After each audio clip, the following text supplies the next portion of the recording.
Hi everyone and welcome to another Class 40 Peter review. Now today's video is going to be something a little different slightly. First of all, this video is being filmed at night. Usually, with these sort of videos, I tend to film them in the day.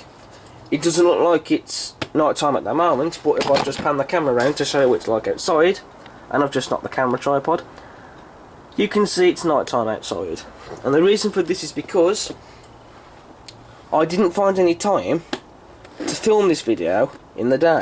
But to be honest, what I do outside of what I do on the internet is more important at the end of the day.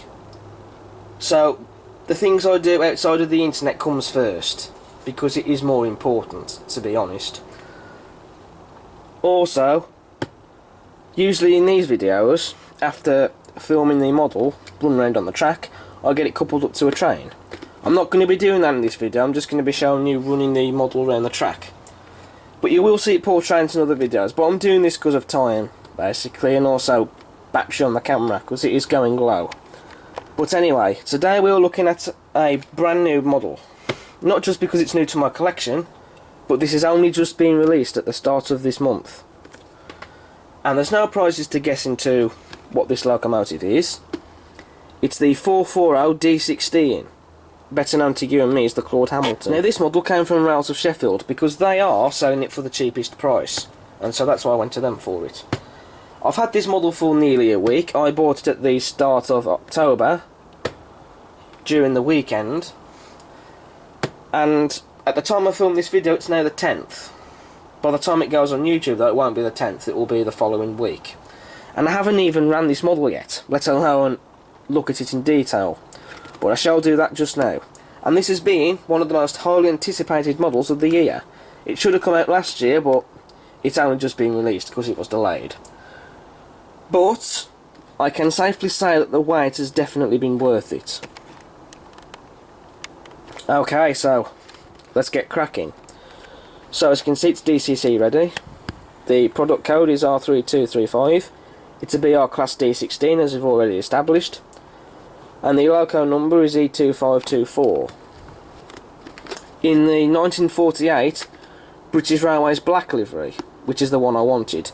And also, I do not have a locomotive in this livery, so this is another reason why I went for this livery, because it's something different. But either way, let's get this open and see what the model's like in detail. And there she is. Just look at that.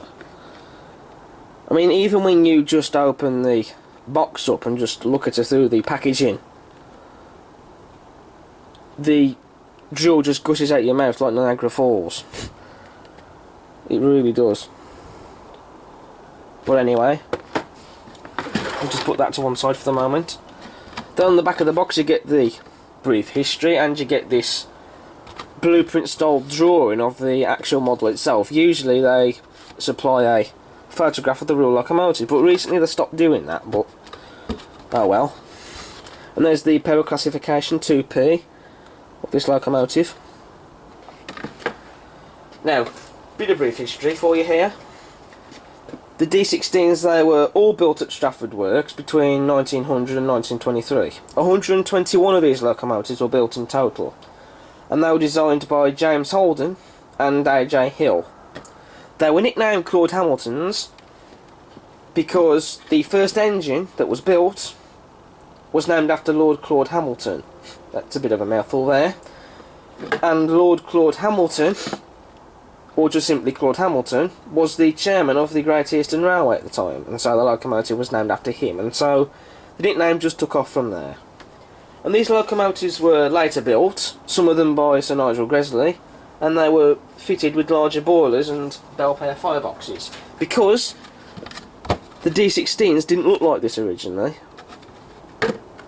They looked like this, which, as you can see by the photo that's just appeared on the screen, they do look very different back then to how they look now. And if I remember correctly, I think they were rebuilt due to issues with steaming, but I'm not 100% certain on that, to be honest. Interestingly though, after they were rebuilt with the Belpaire boilers, although shouldn't that say Belpaire fireboxes or whatever, they were later also nicknamed the Super Claudes. But Claude Hamilton, Super Claude, whatever you want to call them, still the same sort of thing really. And none of these have survived into preservation, which is a shame, but they are working on a new build locomotive. But either way, that's enough brief history for you there. We'll now start to open up the packaging. So we'll take away the case of the box. Then here are the instructions, the first and only, for the D16, ready to go into my folder later. Right, sorry about the jump cut then, I had to cough because I've come down with a bit of a cold. And also a bit of a sore throat as well of sorts. Just before the weekend. So do excuse if I have to keep stopping and coughing, because I've still got a bit of a cough to be honest. But anyway, so it's the usual stuff in here. Lubrication, fitting the details, the assembly of the locomotive and the tender, the close coupling, which we see a lot of nowadays, the body removal and DCC ready, and fitting the brake rods. Although they could already be added, because nowadays a lot of them are already added, and the model so you don't have to do it. Then we'll take off the plastic case, which is quite tight. Usually it's easy to take off, but in this case, no, it's hard. Yep, that is really tight, folks.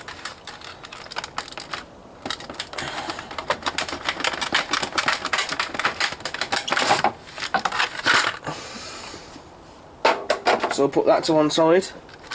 Then there's the details. Oh no, in this case the brake rods aren't already added. I thought they'd be pre-fitted. There's a spare coupling in there for the front of the loco. And everything else is the usual stuff. We've also got these details here, which I'm guessing go under the front of the locomotive.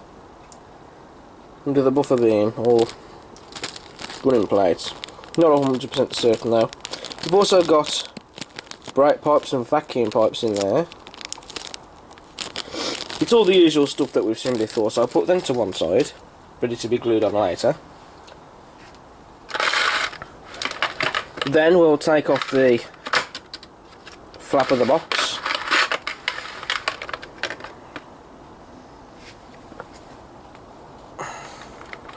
And then we'll just lift out the model, which is wrapped in this plastic wrap. Then we'll close this back up, just to make it look a bit more neater. Then we'll take off the plastic wrap.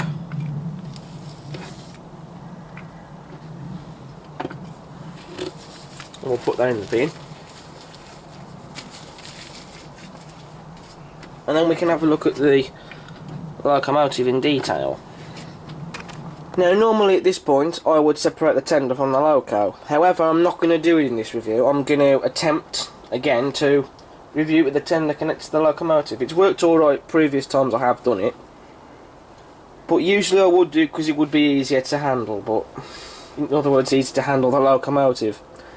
But it's worked out well enough in the previous times I have done it, so I'm going to do it again in this video. What's good about this model, that the tender doesn't flap about all over the place, it stays upright in mid-air. But anyway, here is the D16 in all its superb glory.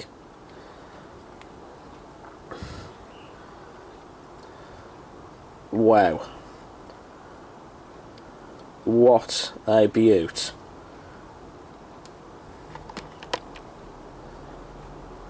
I mean, where do we begin? Well, first of all, there is a lot of weight in the model. It's very heavy. And that's because the boiler, just like with the Drummond 700, is made of metal. which is a very good idea that Hornby have done that, because it adds weight. It does give it a lot of weight to the model. And although I can't be certain, I think there's also some weight, a bit of weight, inside the model as well. Well, the mechanism is, so you've got plenty of weight there. But it's a good idea that they've made the boiler out of metal. It's like what we get metal running boards. We've now got metal boilers. But either way, back onto the detail. You have metal buffers that are sprung. So if you like sprung buffers, then you're going to be easy to please with this model. But if you're like me, who's not bothered with them, then you know, at least there are metal buffers on the model, and the buffers are there as well. So you know, but I don't have much care for them at the end of the day. So there's also metal sprung buffers at the back, of course, on the tender. Just look at the side rods. I can't wait to see them moving. And you've got the sanding gear as well. Be careful with that, because that is fragile. You've also got the pipework under the footstep there.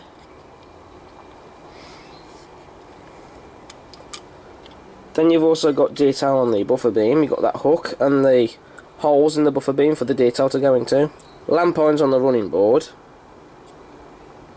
You've even got, just under the smoke box door, you have a handrail, and that looks really nice. And it's simply put on as well. You've also got rivets on the smoke box, as you can see. You've got a lovely chimney, which you can fit a smoke generator unit in there if you wanted, but that's not my thing, so I, of course, am not going to bother. You've also got fine metal handrails that go down the side of the model, and like on the real thing, they curve round at the front of the smoke box door. You've also got a lamp iron on the smoke box door, and separately put on smoke box door darts, as you can see. The smoke box door itself does not open, but it doesn't really need to be honest with you. It is a good feature when that happens. It's really nice when they do it, but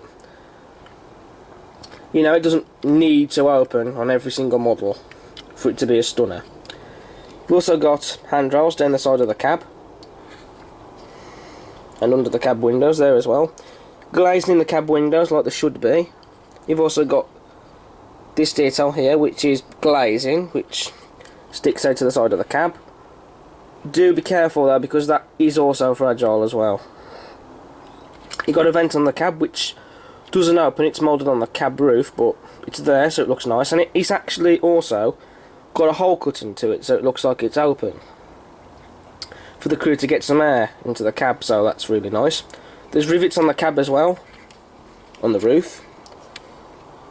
Then there's the loco's running number, E2524. Then that's a builder's plate. I cannot read what it says, but it's there and it's nicely printed on. It looks nice. You can also see under the boiler as well, just look at that. And I just like how the manufacturers are doing this now, because it adds to realism. You've also got some separately fitted on detail just under the boiler, and another small handrail there as well, separately put on. You can just about see it when I turn it into the light there, which is that detail there, which is what I'm talking about. I love the matte black finish on this, it's just stunning. Get a load of that. It looks superb. You've got a lovely dome at the top, separately fitted whistle made out of turned metal, and the safety valves there, of course, at the top. Then you got the cab interior that's painted. Just look at all that. If you turn it into the light, you can see it better. So just look at all that. The gauges, the dials, the regulator, it's all painted just like what we expect now. And then you got these storage cabinets inside the tender to store things in. You've also got this handle there which transfers water from the tender to the boiler. There's the footplate for the crew to stand on. And you've also got a little coal chute in there where the coal is. You can't really see it, of course, but it is there. You've also got some extra detail here. Just there. In front of that storage box. You've got that little detail there and that little detail there, which is for fire irons to go onto, as you can see there at the top of the tender. Then there's the tender frame. You've got the axle boxes and springs and the holes here as well, cut into them just like on the real thing as well. The coupling at the tender is removable, and it has the dovetail connector, or pigeon tail connector as I prefer to call it. We've also got handrails on the tender, as we are expecting to. And there's a handrail on the back as well. Another hook at the back and holes for the detail to fit into. And there's some detail there, which you do get in the detail pack. So clearly that would go just under the running plate there. And also you have some pipe work on here as well, on the running plate, which looks really nice. You've also got lamp irons on the back of the tender, one at the top of there and 3 there at the bottom of the tender. Then you've got the water filler caps, or tank tops if that's what you want to call them. They don't open, but they don't need to be honest, but they're there. Now for the coal, I think it's removable, I'm pretty certain it is. But there's only one way to find out. We get a needle and we'll carefully pry it under the coal.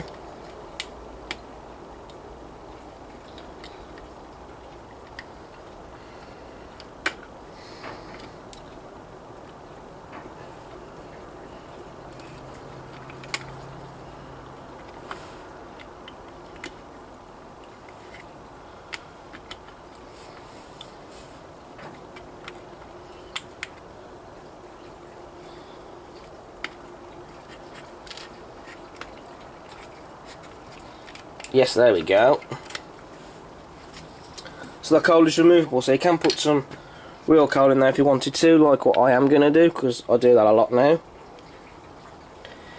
However, just like with the Hornby B1, the coal that goes into the chute at the front of the first place of the tender is moulded onto the coal that fits in the tender.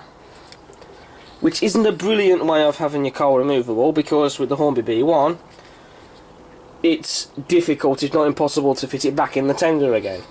But what is good though, this little coal that fits in the tender, you can just cut it off and glue it into the little chute here, because that will stop the glue running out of that gap that will now be in the faceplate of the tender, because there's no obviously coal in there, and it will stop it from ruining the model.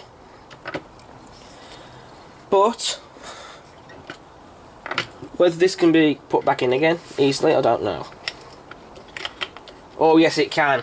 So that's not a critical point for this model, so it gets away with it in this case. But for the B1, in that case it lets it down because you can't put it back in again. But back to the model. You've got the British Railways letter in there, the full font, which is crisply printed and it looks nice. And of course you've got the numbers crisply printed on the side as well of the cab. Then we'll spin the model round and have a look at the detail on the other side, because it is different on this side. Well, some of it is anyway. So again, you've got the British Railways font on the tender. But what's different on this side is you've got the same detail, but you have the Westinghouse pump there at the side of the model with pipework that's separately fitted, as you can see. The reversing lever there as well, and it's painted, which looks stunning. And you get that little turned brass wheel. Not to mention you get this extra pipework that goes on the side of the boiler, and like with the B12, comes down the side of the smoke box.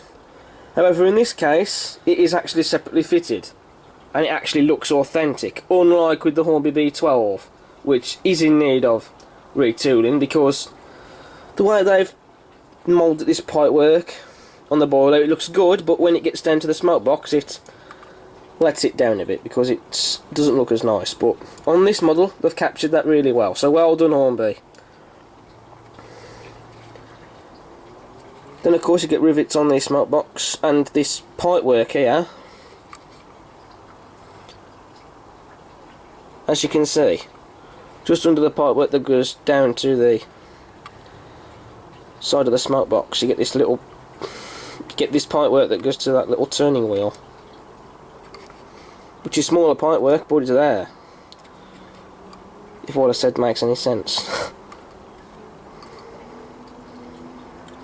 And also I just love how the handrail there at the side curves around that pipework there, which just like on the real thing. And of course you've got that detail there behind the chimney that I nearly forgot to mention. And also there's some more detail there as well. Just under that handrail there, that small handrail by the wheel arch. No idea what it is, but it's there, likewise, like it should be.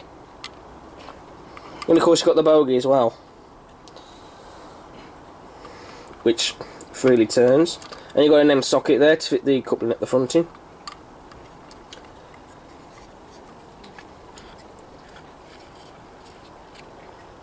So all in all,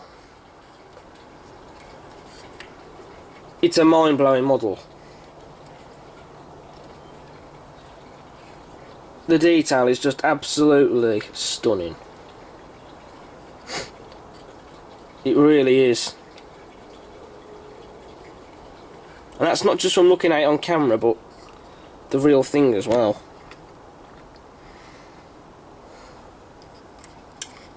I just can't wait to get this running, and I do have some plans for this loco. I'm going to get this locomotive double heading with the B12. And also, remember that triple heading video I did with the B12, the D16 and the 2P?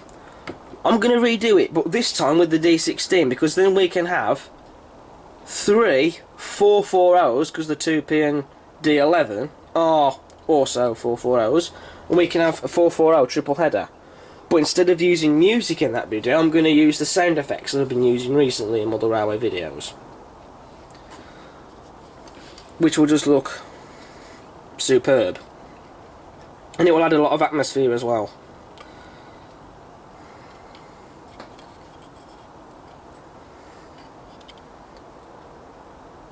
But yeah, it's an absolute superb model. And although I've yet to run this model, guaranteed the running quality is going to be just as excellent.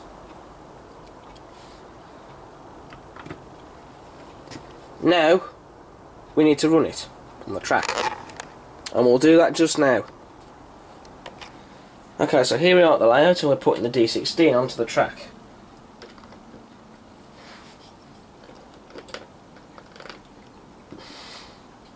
And there we go, she's on. All wheels, loco and tender. Turn the power on, and now we'll give it some juice. Just look at that. Oh, stopped on dirty track there. I'll just cut that out. But yeah, I was right. The running performance, it's just as excellent as the detail is. Disregard of that dirty track bit.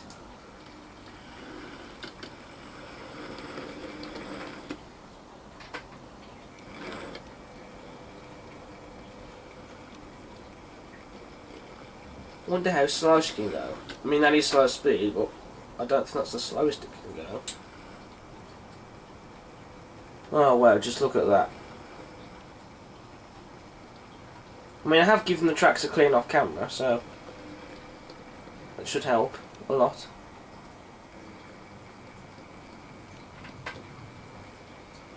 But just look at that.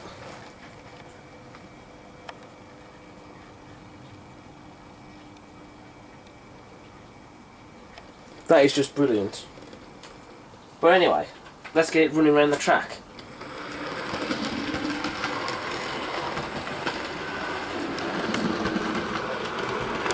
You know what, I think the running quality on camera pretty much sums it up really. I don't think I need to say anything. Let's just zoom in on them side rods moving. So there she goes, passing the shed. The Class 40 and the Hornby Mark 2s are there, which now have the painted gangways. Past the airfield, under the bridge, and have a level crossing in through the tunnel. Then she'll appear at the other end.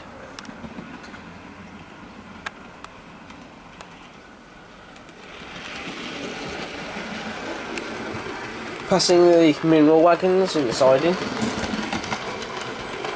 The signal box and through the station where all the crowds of people are there waiting to see the D16 pass by. And then passing the seaside,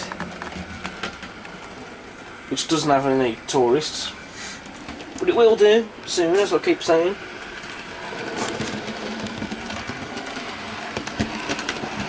And then she comes back under the bridge and through the tunnel. So what we're going to do now, we're going to get some close-ups of her, and then we're going to come to a conclusion.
You know what? I don't think there's any other way we can sum this model up than what I've said before. I know I've been using the word stunning a lot lately because the past several models I've reviewed in these videos have been stunning models, but the Hornby D16 truly is a stunning model.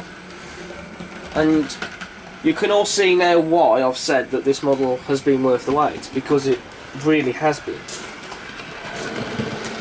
As the old saying goes, good things come to those who wait.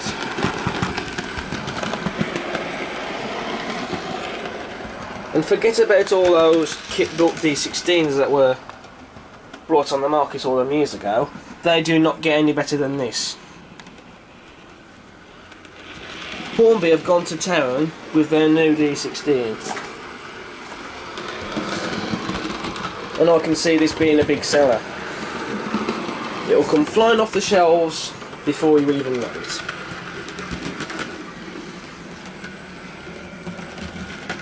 And considering people have cried out for it for a long time,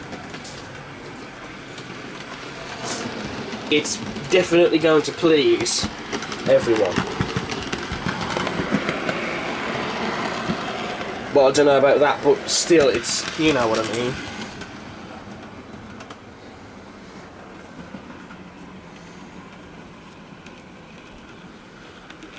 But seriously, folks, if you do not have one of these yet, then you need to get one now.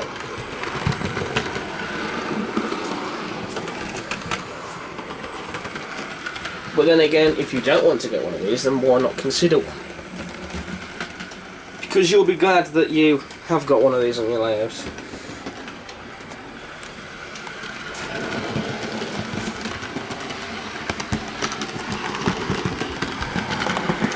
Nothing more else to say really about this model.